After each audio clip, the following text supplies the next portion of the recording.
कर्ज वाली बहू एक शिक्षाप्रद कहानी। एक 15 साल का भाई अपने पापा से कहता है, पापा पापा दीदी के होने वाले ससुर और सास कल आ रहे हैं। अभी जीजाजी ने फ़ोन पर बताया है।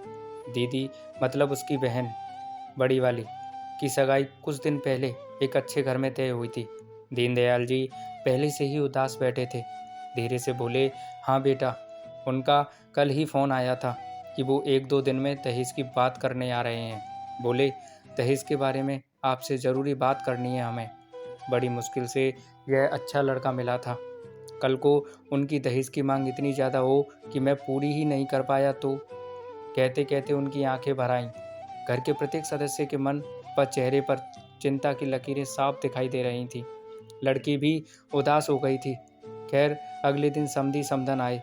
उनकी खूब आवभगत की गई। कुछ देर बैठने के बाद लड़के के पिता ने लड़की के पिता से कहा, दीनदयाल जी, अब काम की बात हो जाए। दीनदयाल जी की धड़कन बढ़ गई। बोले, हाँ हाँ समधी जी, जो आप हुक्म करें। लड़के के पिताजी ने धीरे से अपनी कुर्सी दीनदयाल जी की ओर खिसकाई और धीरे से उनके कान में बोले, दीनदयाल जी, मुझे दहेज के बारे में बात करनी है। दीनदयाल जी हाथ जोड़ते हुए आंखों में पानी लिए हुए बोले, बताइए समधी जी, जो आपको उचित लगे। मैं पूरी कोशिश करूँगा। समधी जी ने धीरे से दीनदयाल जी का हाथ अपने हाथों से दबाते हुए बस इतना ही कहा, आप कन्यादान में कुछ भी देंगे या ना भी देंगे, थोड़ा देंगे या ज़्यादा देंगे, मुझे सब स्वीकार है, पर कर्ज लेकर आप 1 रुपया भी दहेज मत देना, वो मुझे बिल्कुल स्वीकार नहीं।